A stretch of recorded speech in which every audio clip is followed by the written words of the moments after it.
affairs, subscribe to our YouTube channel. Click the bell icon for updates.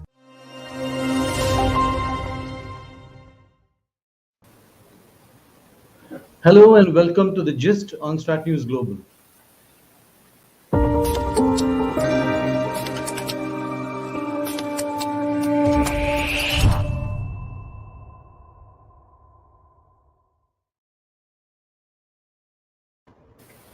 Good evening, I'm Surya Gangadharan and welcome to another edition of the Gist. As you're aware, China's 20th Party Congress has got over with Xi Jinping putting his stamp of supremacy over the party. He has got rid of all his rivals and packed every conceivable party body, including the Standing Committee, with his loyalists. Even the Central Military Commission has seen a change with the PLA dominant. We'll come to all that, and we are going to look at both the political and the military dimensions of this Congress. To look at the political aspect, I have with me from Jawaharlal Nehru University, Professor B.R. Deepak, who's professor of Chinese and China Studies at JNU.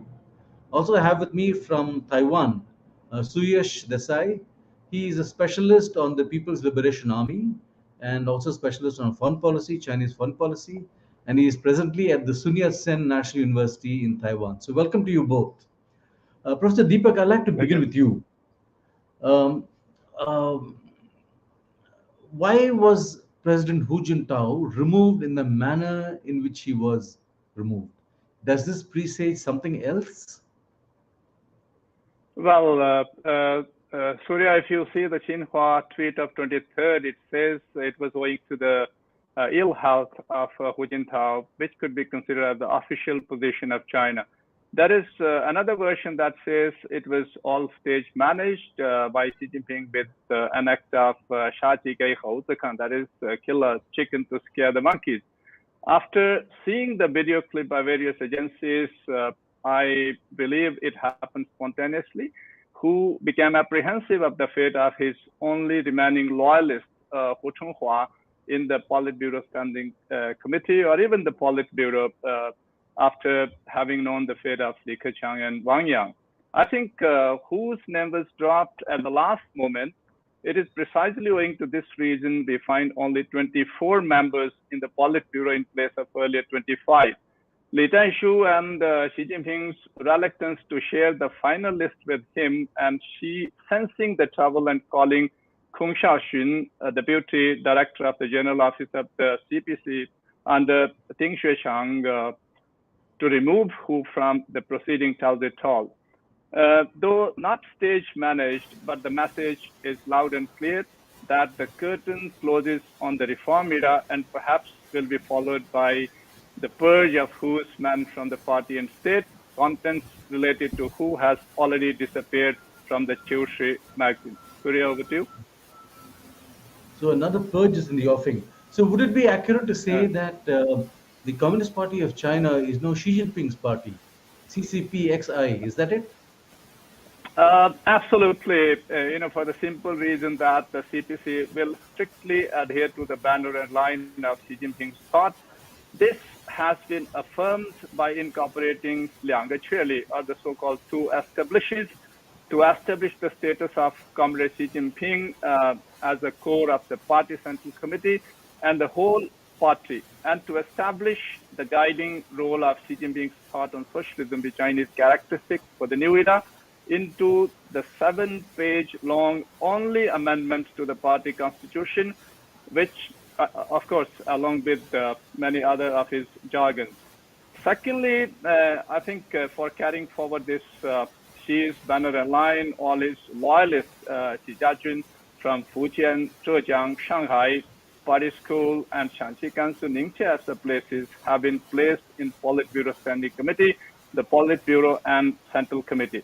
In Central Committee alone, over 130 replacements have been done, unprecedented in Chinese Communist Party history.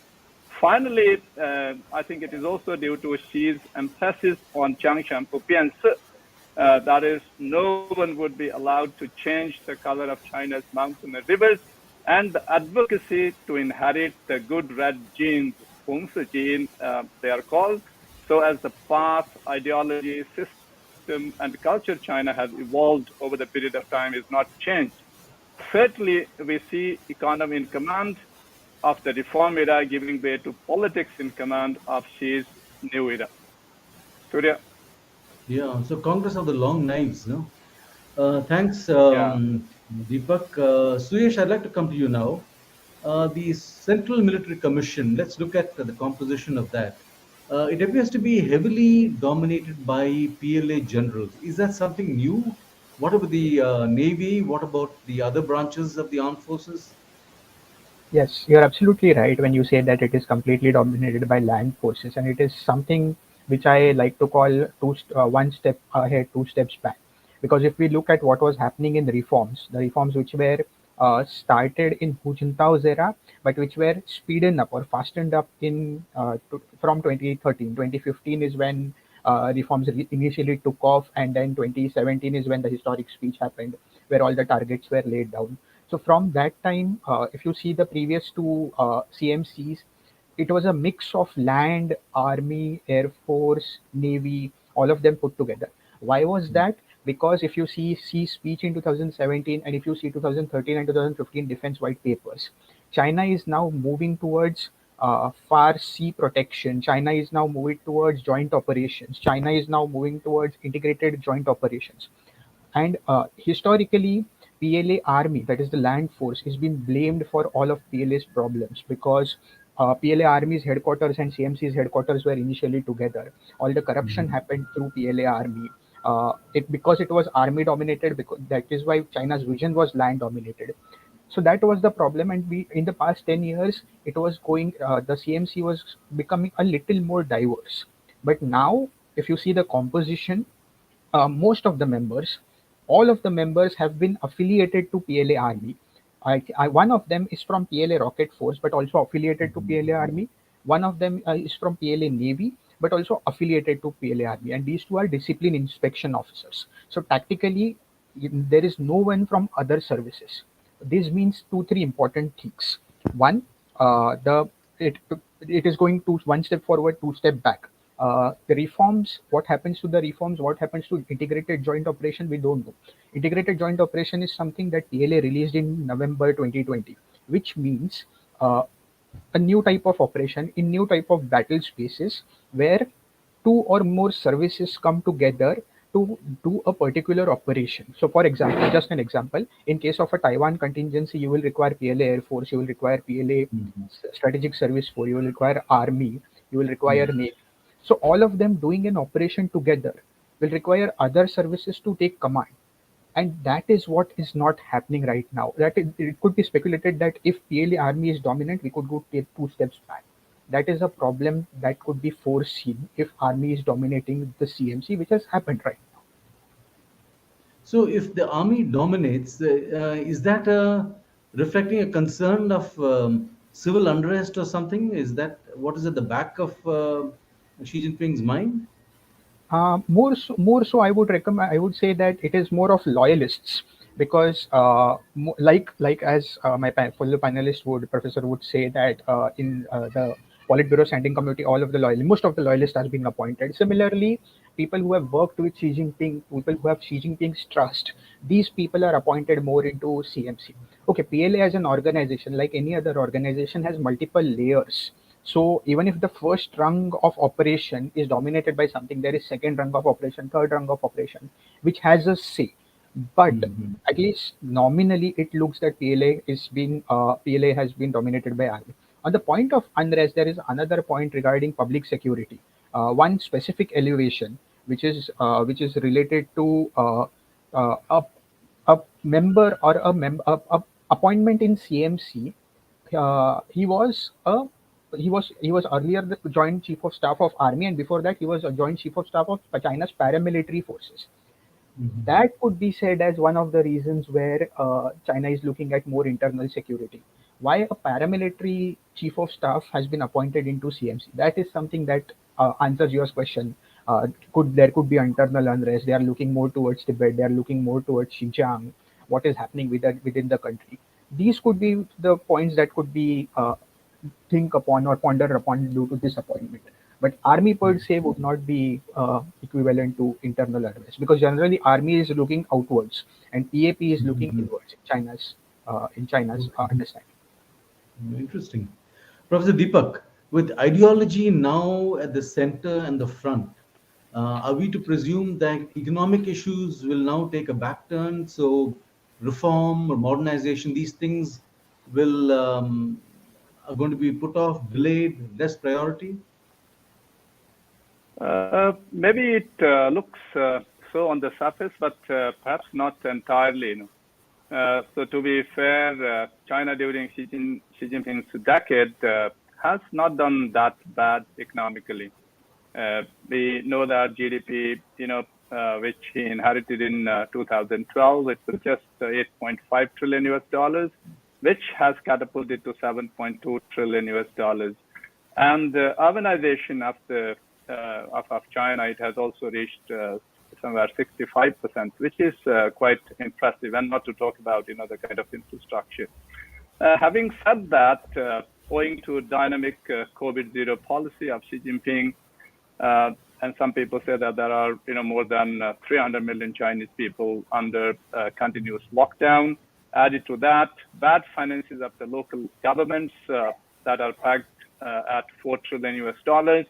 The real estate bubble bust, I think the worst of all, and depreciating yuan, which has already depreciated around 12% in this year, and high-tech decoupling by the West. So these are some of the issues that has plummeted Chinese growth, and the World Bank forecast is around 2.8% for 2022.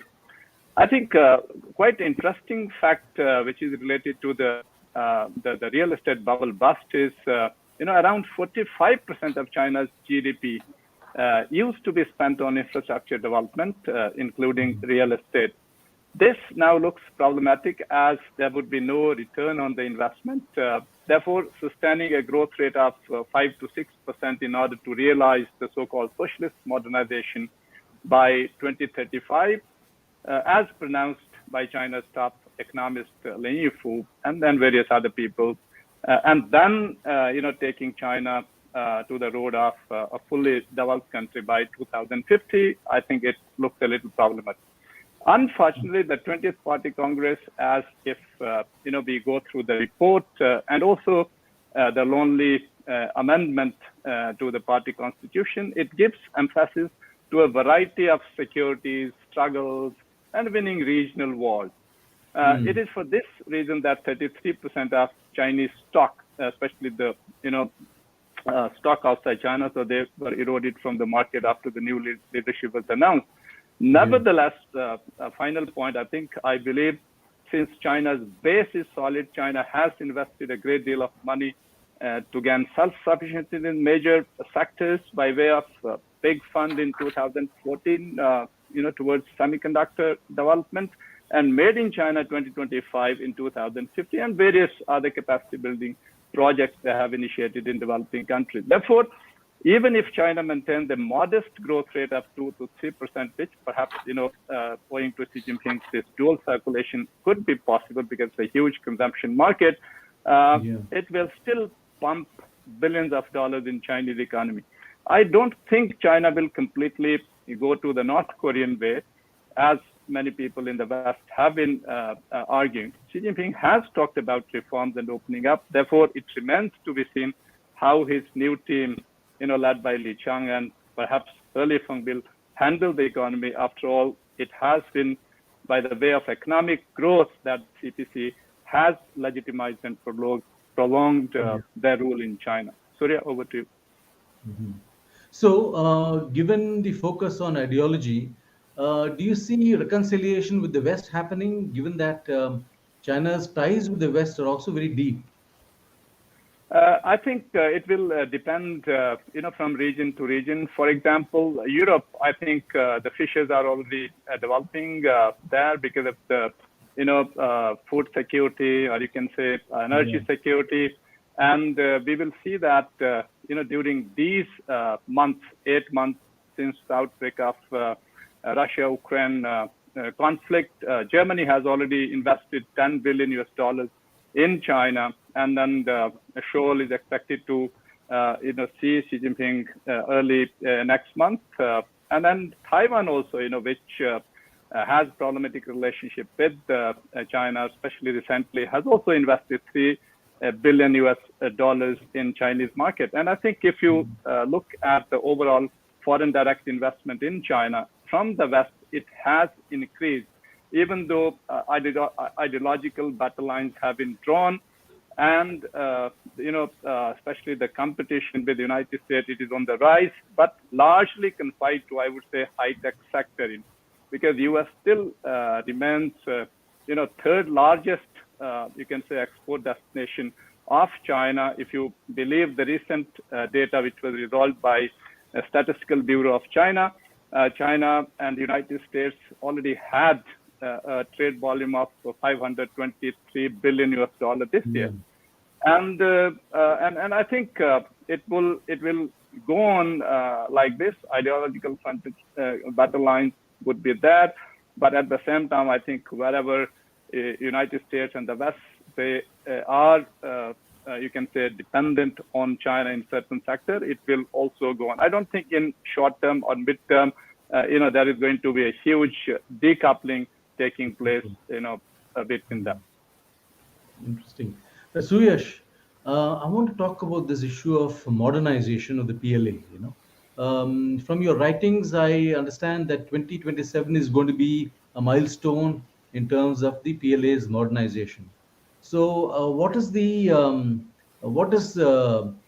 Jinping want to achieve in these 5 years?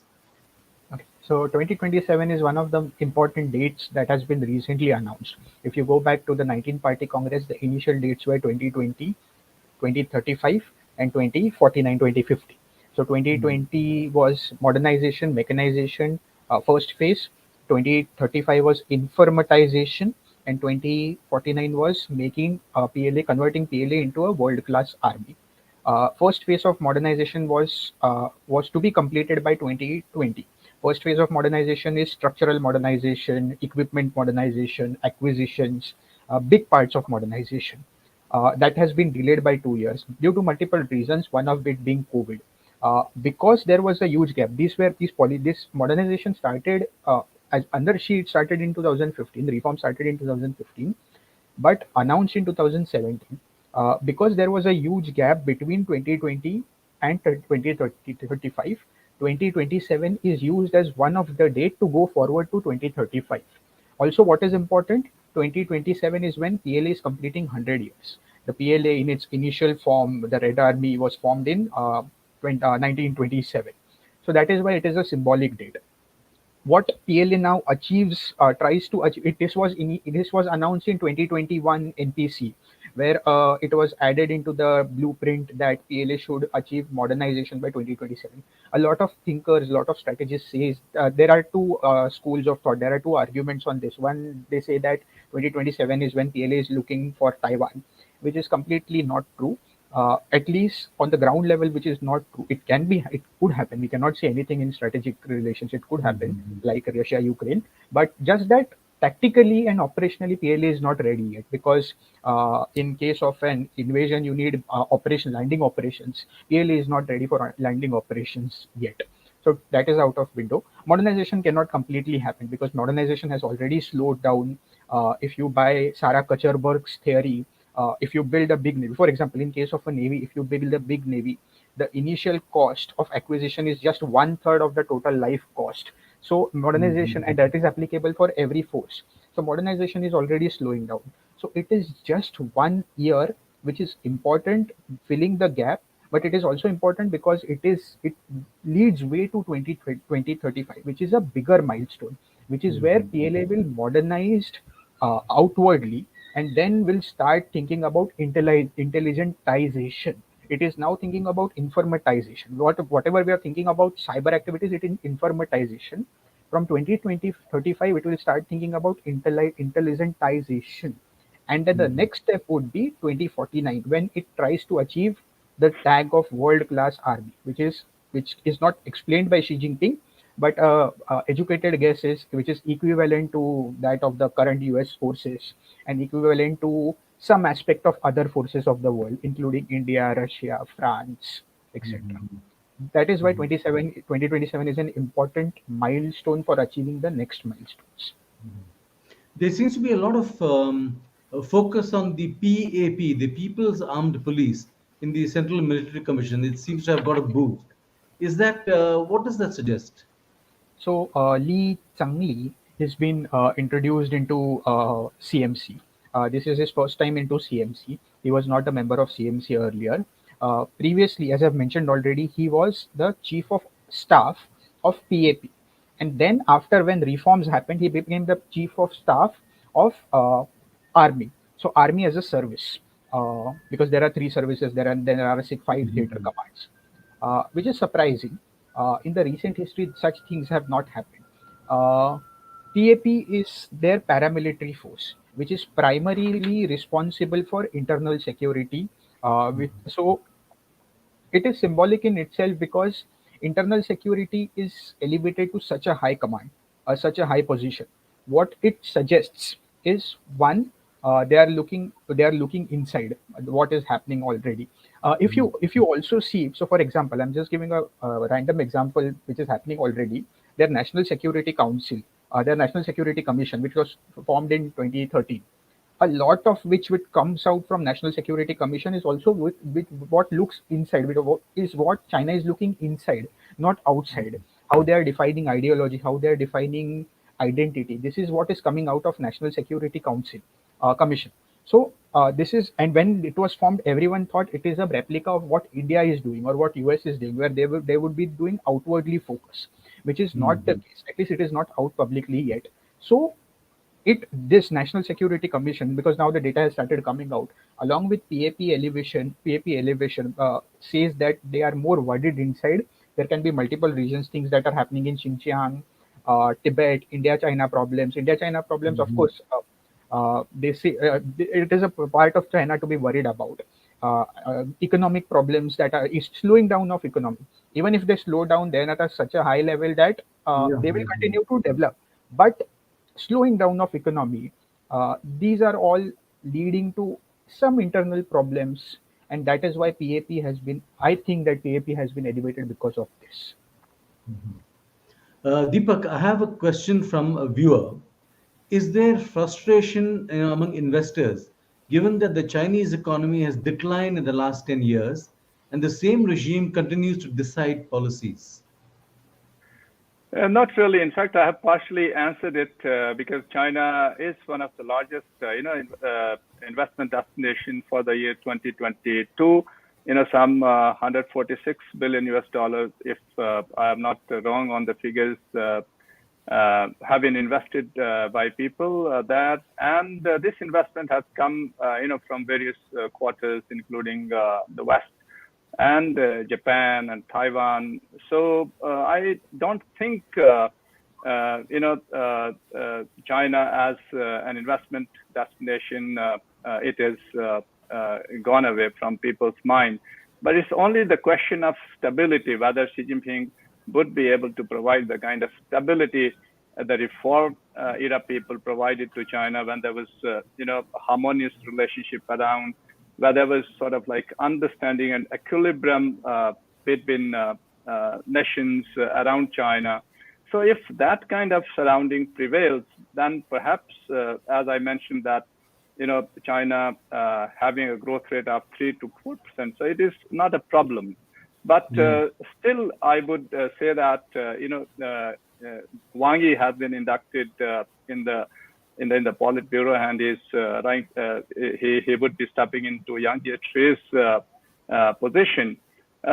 Given this and the attitude of this wolf warrior diplomacy, which China has already flagged out, and also added to this, the kind of two-pillar diplomacy they have, building community of shared future for the mankind, and a new type of relationship, which again, I would say, has two flank each, global development initiative and global security initiative, major power diplomacy, and the Belt and Road country diplomacy. So with this diplomacy, in fact, China is trying to establish its own order, I would say, at least in the developing country, and trying to create some fissures so that this ideological battleground, which we have been talking about, it doesn't occur. So if it stabilizes internally and perhaps to some extent externally, so I think China's growth prospects are not that bleak. Mhm. So I want to ask you about India. One can't leave that out. No mention of, I think, any country in that work report of Xi Jinping. But what's your sense of where the ties with India are going?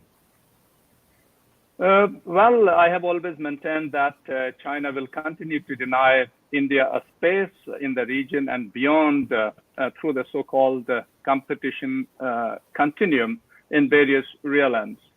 Chinese scholars themselves have argued that India's broader geopolitical ambition have to an extent been held in check by its rivalry with China and Pakistan.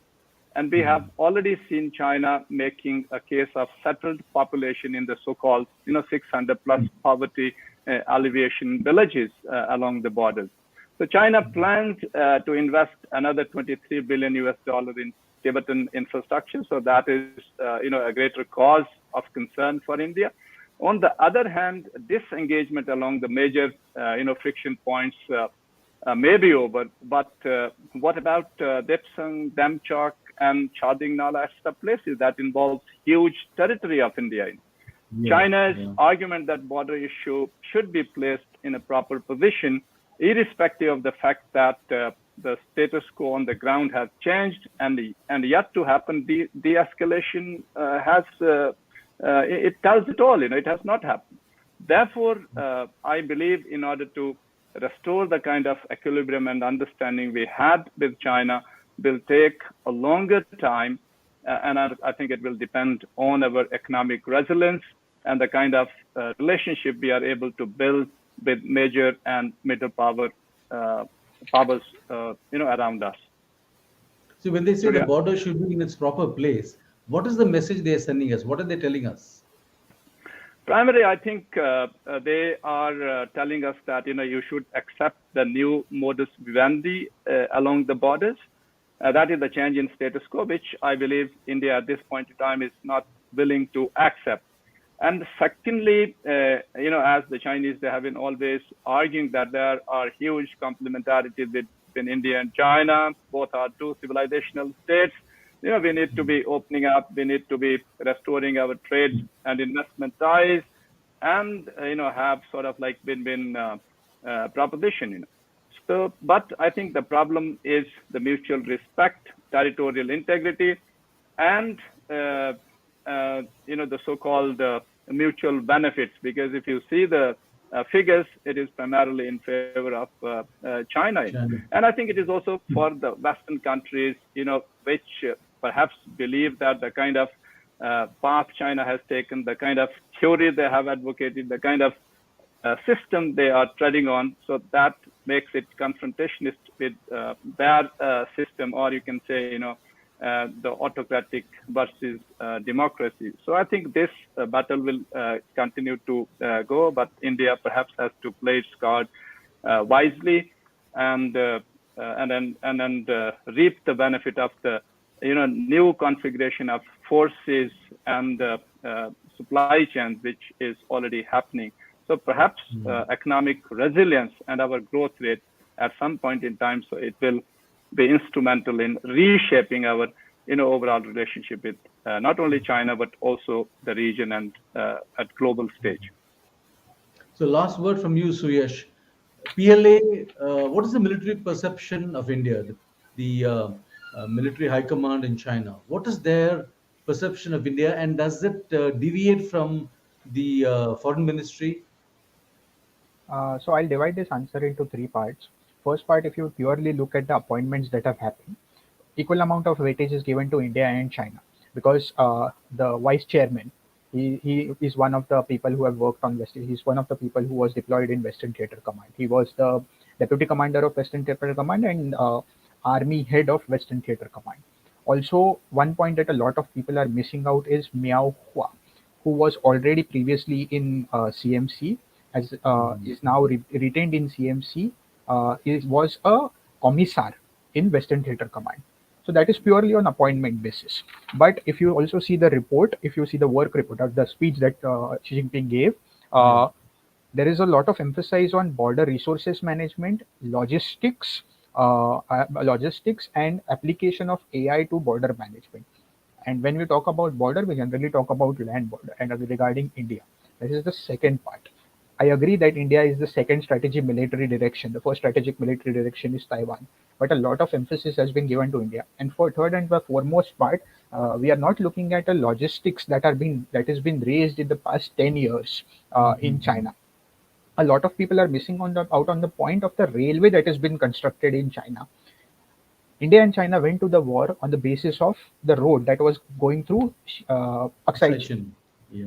Now a railway is constructed there, and we are missing out on the point. If you just look at the Tibet's map, uh, first they connected every major city, Chinese city to Tibet. Then they connected Tibetan cities to Tibetan border cities, and now they are connecting borders through railways. So a railway is cutting across Tibet into Xinjiang, and there is only one way in which they can cut railway through Tibet to Xinjiang, and that is through Aksai Chin region. The railway follows the highway, which was the contentious highway. And if you see, so every Tibet, like the NPC, where the work report is given out during NPC. Similarly, there are provincial work reports. If you just see the past 10 years work reports, they have given information up to the point where the railway enters Aksai Chin, and they have missed out on that information. And then they have given out a point from Kashgar, where it comes out of Aksai Chin. So the railway has to go through, and the work has already started. So we were looking at the kind of development, and then the border villages. The border villages are already being constructed.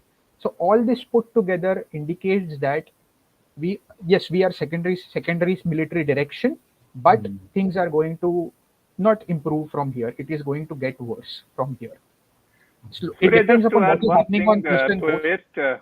it, because you see the railway is already across Arunachal. Ningchi is one of the places where Xi Jinping landed himself. In fact, he traveled back to Tibet in that railway. And another information which I think is crucial is the kind of money they have invested in Tibet in the last 2 decades.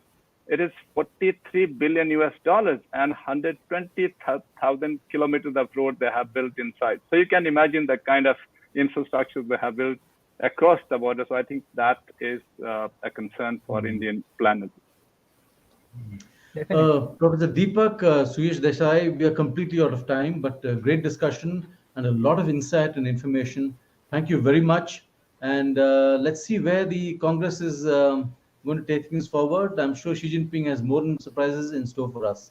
Thank you very much, Deepak and Suyash Desai. My pleasure. Pleasure talking to you. For those of you who joined us on this conversation, thank you for subscribing to our YouTube channel. Thank you for your questions and observations. And do follow us on social media, Twitter, Instagram.